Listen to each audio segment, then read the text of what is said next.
Olá, tudo bem com você? Eu me chamo Caíssa, sou psicóloga, especialista em neuropsicologia e em relacionamentos. E no vídeo de hoje eu vou apresentar mais 5 características do transtorno de personalidade narcisista. Vamos lá? Bom, então vamos às características. Hoje eu vou falar sobre 5 características do transtorno de personalidade narcisista que de alguma forma repercute socialmente. Se você é alguém que assistiu aos vídeos anteriores sobre narcisismo e suas características, muito provavelmente em algum momento você deve ter pensado que o narcisista não tem moral. Mas ao contrário do que todo mundo pensa, o narcisista tem moral. Inclusive, eles são bem moralistas. E sabe por que disso? Porque eles se preocupam muito com a imagem que eles criaram sobre si.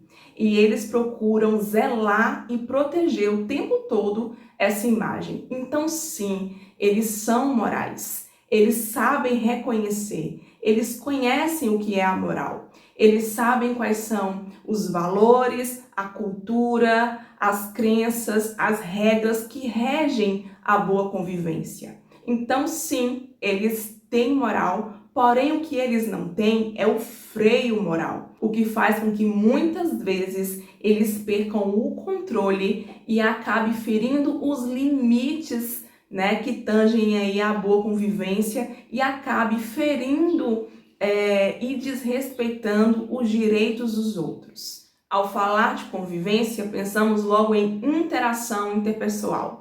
E como é o narcisista frente a isso? Bom, o narcisista faz parecer que ele é muito bom nesse assunto e que ele é muito bem relacionado. Mas sabe, ele é só um ator social. Vocês já puderam olhar como é o seu comportamento no meio social?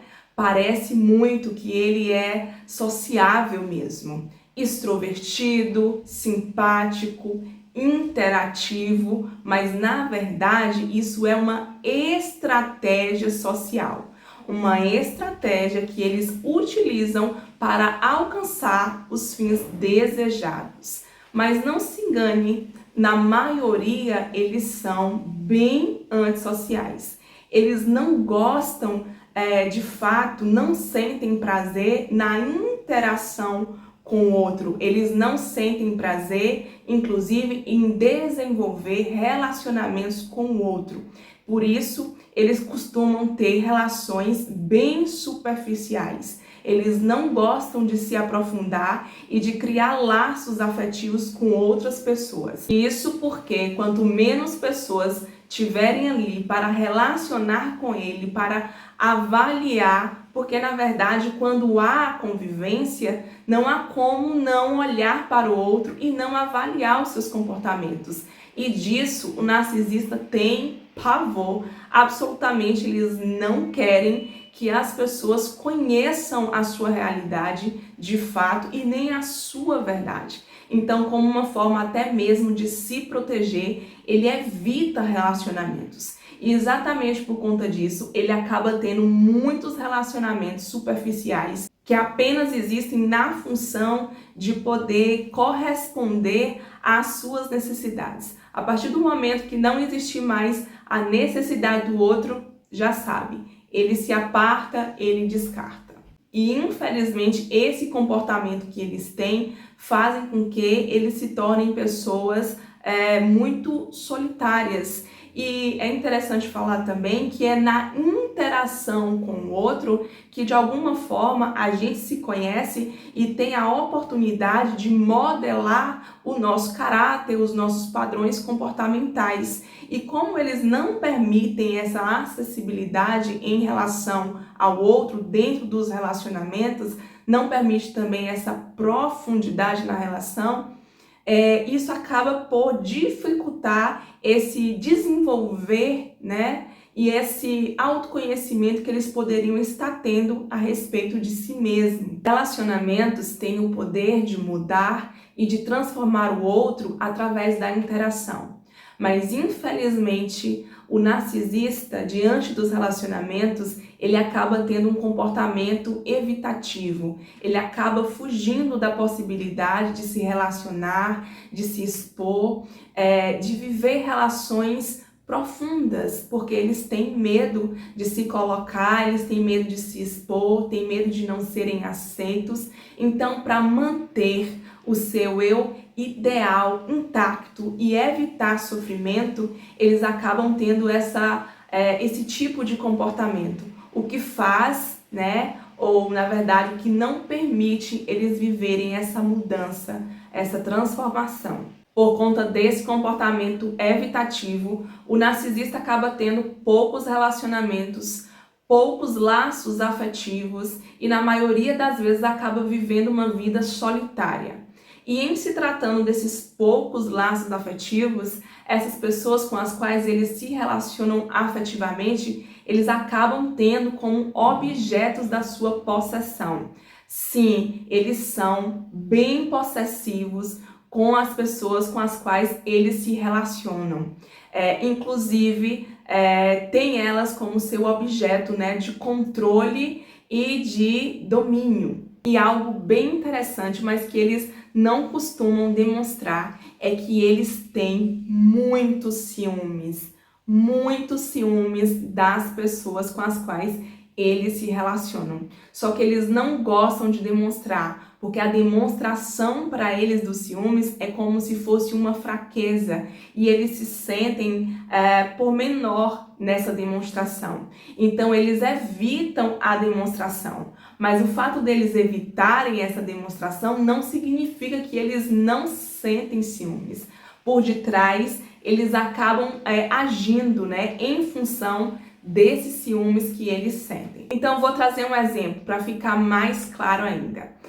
Digamos que uma mãe, ela tenha ciúmes do seu filho com um amigo. Ela não vai dizer para o filho que ela ciúma dele, ela não vai ter nenhum comportamento ali na frente do filho, do amigo, que expresse, que esboce, né, esses ciúmes. Mas por trás, ela vai agir, né, contra isso, em favor daquilo que ela está sentindo e da necessidade que ela quer que seja satisfeita. Então, por fora, ela pode simplesmente chegar para o filho e dizer: filho, olha, eu não quero intervir aí, mas deixa eu te falar, esse menino aí não é seu amigo não. Você já percebeu isso? Você já percebeu aquilo? Então, ela começa a plantar sementinhas para que o filho dela possa questionar aquele amigo. E ela faz isso até que o filho possa romper com aquela relação. Então ela vai realmente criando situações para que haja o afastamento do filho com aquele amigo. E isso porque ela sente ciúmes do amigo. E ela não tem, a partir daquela relação, ela culpa, porque ela não está recebendo aquilo que ela gostaria. É como se aquele amigo roubasse a cena dela, tirasse ela do foco. E ela precisa estar o tempo todo no foco do seu filho. Pode ser também, vou trazer um outro exemplo aqui, em função da namorada do filho, digamos assim. Ela sente ciúmes da namorada do filho. Então, o que ela vai fazer? Ela vai fazer o mesmo movimento. Ela vai incutir no filho que aquela moça não presta, que aquela moça não tem valor, e vai começar a jogar, né, sementes na mente do filho, até que o filho se convença de que precisa se afastar, de que precisa terminar. Então é uma situação bem desafiadora para esse filho, e esse filho precisa estar realmente atento e aprender a discernir cada situação. É óbvio, tá, gente, que esse comportamento pode ser um comportamento natural de uma mãe que esteja preocupada. Pode ser real, mas aqui nós estamos falando da mãe narcisista. E qual é a diferença? A diferença está na motivação, porque a mãe que faz isso por preocupação, ela faz por pensar no filho. E a mãe narcisista não está preocupada com esse filho. Ela está focada nela mesma, nas suas necessidades que não estão sendo correspondidas. Então, para não perder o foco em si mesmo, para não permitir que o filho se distraia com outras pessoas, com outras coisas que não é ela vai fazer esse movimento até que ela consiga apartar daquilo que é objeto dos seus ciúmes. Agora, tem um detalhe também. Essa mãe, ela pode ser altamente estratégica. Se ela perceber que esse amigo, ou digamos essa namorada, está sob a sua órbita de influência, ela vai ali se aliar, seja com um amigo, no caso com a namorada, que foram os exemplos que eu citei aqui. Então ela vai tentar influenciar essas pessoas, ela vai buscar se aliar a essas pessoas para fazer este movimento em que ela volte para o lugar do centro, do foco da atenção do filho. E se ela não conseguir, sabe o que ela vai fazer? Ela vai buscar influenciar esse amigo ou essa namorada a ir contra o filho. Ela vai tentar criar uma situação onde o filho passa a ser agora a pessoa questionável. E se esta pessoa, seja amigo, namorado, por exemplo, que foi o que eu trouxe aqui, não conseguir ter discernimento da situação, acaba sim se aliando à mãe, ficando do lado da mãe e confrontando o filho. Claro que isso iria ser traduzido como uma vitória para a mãe narcisista. E uma coisa interessante é que a pessoa narcisista, ela não sente ciúmes apenas de pessoas, ela sente ciúmes de coisas e também sente ciúmes de atividades, de hobbies que o outro possa ter.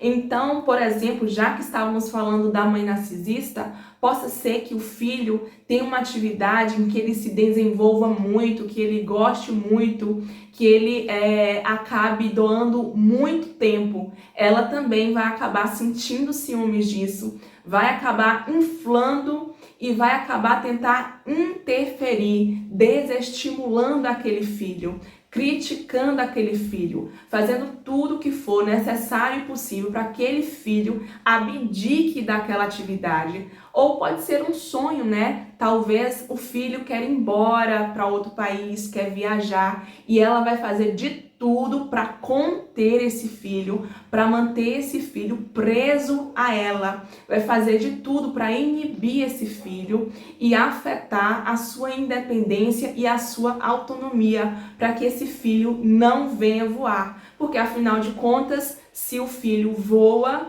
né, se o filho consegue viver essa liberdade, essa autonomia, como é que ela vai ficar? Quem é que vai corresponder às necessidades de atenção e de validação dela? A pessoa narcisista sempre fará de tudo para prender o outro a ela, seja de uma forma positiva ou seja de uma forma negativa. Ela sempre fará esse movimento, afinal de contas, se ela deixar esse outro escapar, o que vai ser dela? Quem vai suprir o seu ego? Quem é que vai fazer com que ela se sinta superior, amada, validada? Então, ela sempre fará esse movimento não por conta do amor que ela tem ao outro, não por conta da importância que ela dá ao outro, mas por conta de si mesmo, dos seus desejos e também das suas necessidades. Bem, eu disse aqui que a pessoa narcisista, ela costuma ter muitos ciúmes do outro, né? Mas que não demonstra esses ciúmes. Mas apesar de não demonstrar, não significa que ela não tenha e não sofra com esses ciúmes. Mas os ciúmes não é a única coisa, não. Tem uma outra questão também que aparece aqui junto aos ciúmes. Geralmente, junto com os ciúmes, está presente também a inveja. E que é algo que mais repercute socialmente do que a inveja? A inveja é algo tão forte, tão poderoso e tão perigoso que se você sentir inveja da pessoa aqui, a pessoa estando do outro lado do mundo, é bem capaz dessa pessoa lá receber toda essa carga, toda essa energia negativa proveniente da sua inveja. E sim, a inveja também faz parte. Me reportando ao exemplo da mãe, com respeito ao seu filho, essa mãe ela pode sim ter inveja do filho, inveja dele ser bem relacionado, dele ter um amigo e ela não conseguir ter uma amiga, não conseguir manter uma amizade, não conseguir se aprofundar numa relação. Sim, essa mãe pode acabar tendo inveja desse filho que tem uma namorada, que tem um bom relacionamento, uma relação agradável, saudável com a namorada, e ela pode se ver numa situação ou de solidão ou de um matrimônio que não traz benefícios para ela, não faz ela se sentir talvez assim amada. Então ela acaba olhando para aquele relacionamento amoroso do filho com um olhar de inveja, e isso faz com que ela se movimente contrário a esse relacionamento, né, que é o objeto também da inveja dela. Então, até aqui nós estivemos falando a respeito, né, da mãe narcisista, mas isso pode acontecer com o pai narcisista, a mesma situação. E isso também pode acontecer em relação a um cônjuge. Então, digamos assim, o marido que é narcisista, ele vai ter sim essa atitude de possessão em relação à sua esposa. Pode também ter esse sentimento de ciúmes em relação à esposa, né? E muitas vezes trazer acusações para essa esposa como uma forma de botar para fora, extravasar esses ciúmes que ele tem.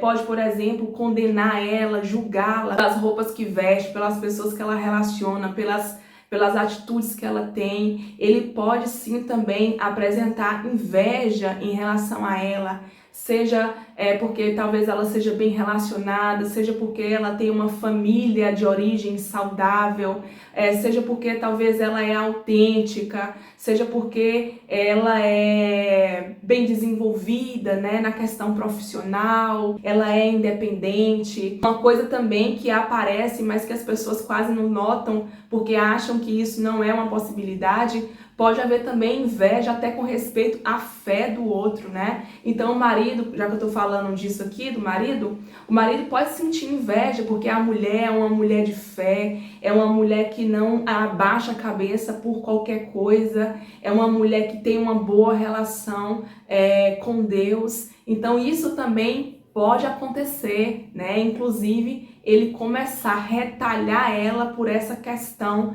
da espiritualidade e, por exemplo, chamar ela por vocativos chulos, né? Por palavras pejorativas para tentar ofender o caráter, a personalidade dela, enfim.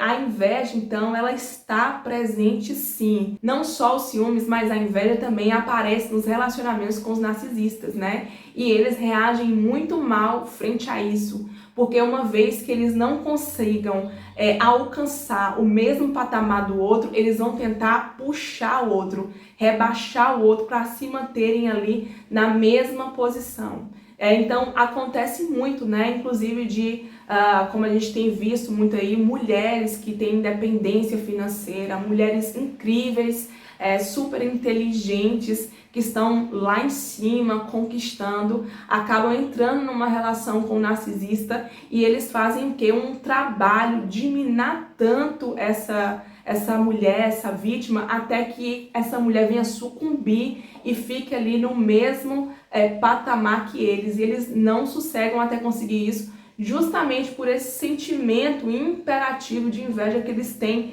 em relação àquela mulher, por vezes por achar que aquela mulher é superior a eles e eles se sentem inferiorizados com relação a ela. Então eles fazem esse movimento para que eles se sintam um tanto melhor em relação a eles mesmos, né? Então vão provocar toda uma situação até que eles consigam diminuir ou aplacar com esse sentimento de inferioridade, fazendo também com que a mulher se sinta inferior, né? E nisso eles acham que tem ganho, mas a gente sabe, uma hora eles vão fazer isso a troco de se sentirem melhores, de se sentir superiores, mas em outro momento eles vão receber isso e vai ser totalmente contra o ego deles. Eu acabei falando da inveja como sendo um traço, e isso é algo que estimula neles uma outra questão, que é a questão da competitividade.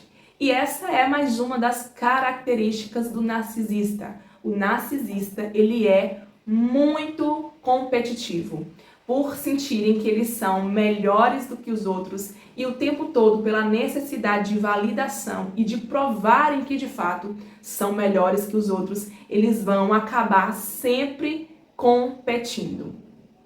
Eles amam uma competição. E eles não entram em competição para perder, não. O lema deles é vencer ou vencer. Eles só entram numa competição para ganhar. E olha, eles são muito obstinados. Por esse motivo, eles se preparam muito, muito mesmo, para ganhar, para vencer qualquer competição. De alguma forma, eu até entenderia isso como sendo uma qualidade. Pena que o problema está na motivação. Não é um problema você ser competitivo, não é um problema você querer ganhar uma competição. O problema é viver em função disso, de querer competir para estar sempre provando para o outro que você é o melhor. Eu confesso que por muitas vezes eu cheguei a achar engraçado o fato deles serem tão competitivos fazem com que eles se abram para discussões muitas vezes até desnecessárias, apenas com a finalidade de provarem para o outro o tanto que eles são bons, que são inteligentes, que são superiores, e muitas vezes criam toda uma situação só para falar para o outro, para deixar claro para o outro o quanto que eles estão certos. E mesmo que o outro confronte, né? E mesmo que o outro prove que ele está errado, eles começam a criar tanta argumentação, né? Coisas que às vezes não fazem menor sentido, coisas que às vezes você não tem nem interesse de saber, mas eles são capazes até de mudar o teor da conversa, né? Mudar a direção da conversa e até mesmo se fazerem de desentendidos só para no final eles falarem, tá vendo como eu tô certo? Você tá vendo aí? Então, não é caso de rir não, porque isso é sério e isso acaba trazendo muito transtorno para dentro das relações, porém, infelizmente, eles vão muito longe quando o assunto é competir e eles competem mesmo nas mínimas coisas, né? Nas mínimas coisas, eles querem provar que eles são os melhores e que eles estão certos. E agora, não menos importante, vou trazer a última característica, que está relacionada à comunicação. Sim, os narcisistas são ótimos comunicadores. Eles se comunicam muito bem, de fato, né? A comunicação deles é altamente convincente, atraente, sedutora.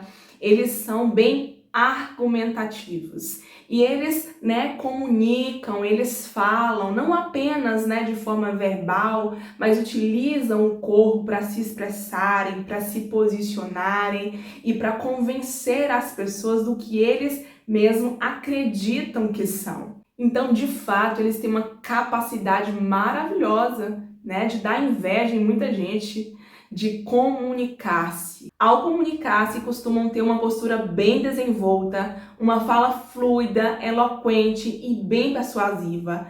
Tanto que as pessoas ficam ali, ó, bebendo o que eles estão falando, ao ponto de às vezes não conseguirem nem discriminar o que está sendo dito, nem mesmo discernir ali o que está sendo falado. Elas ficam num estado de como se estivessem apaixonadas, tanto quanto estão ali admirando aquela pessoa falando. Às vezes a pessoa está tão ali embebida, recebendo tudo, está tão encantada no modo de como a pessoa está se comunicando, que ela deixa passar muita coisa passa desapercebida aos olhos e aos ouvidos dela, porque ela tá nessa situação e acaba muitas vezes dando brecha até mesmo para ser enganada. Quantos discursos que temos ouvido aí, discursos contra a família, discursos de ódio, mas que às vezes vêm de forma tão bonita, né, num discurso tão belo, tão bem maquiado, que às vezes você acaba recebendo só pela forma como a palavra está sendo comunicada, né? É o caso, por exemplo, de alguns políticos, né, que trazem um discurso belíssimo, algo maravilhoso que você fica assim, meu Deus! E no final você, né, só aplaude, mas você não consegue perceber o que é dito em algumas entrelinhas, você deixa assim passar desapercebido. E aí você fica tão encantado pelaquilo que ele está colocando ali, às vezes sem nem saber o que ele está falando, mas é tão bonito, é tão bonita a oratória dele que você acaba consumindo. Então a gente tem que ter muito cuidado, porque muitos desses que eu acabei citando aqui, no caso o político, muitos deles acabam o quê? Mentindo, né? Tendo um discurso apenas para convencer o outro a votar nele. Aquilo que ele está falando não é algo do interesse dele, não é algo que ele realmente valoriza, é somente para atrair, para conquistar, né, público, para chamar a atenção das pessoas. E assim também acontece com os narcisistas, que usam da fala, da comunicação verbal e não verbal para atrair atenção para si mesmo, para serem validados, para serem notados, né?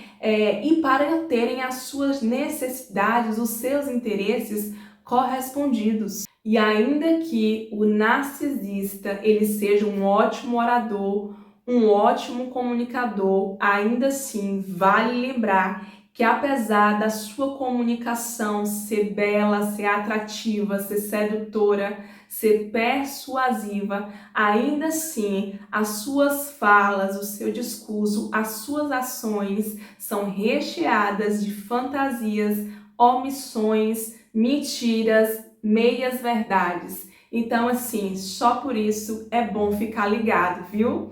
Então, eram essas as características que eu tinha para trazer aqui para vocês. E eu espero que esse vídeo seja mais um que tenha agregado aí na sua vida, que você possa ter aprendido mais um pouco sobre as características desse transtorno. Eu espero que você tenha gostado e eu aproveito para pedir para você curtir esse vídeo, comentar, compartilhar. E se você não for inscrito, se inscreva aqui nesse canal para mais vídeos como esse. Fique aqui com a gente e muito obrigada por você ter assistido esse vídeo até aqui. Bom, então é isso. Ficamos por aqui. Até a próxima.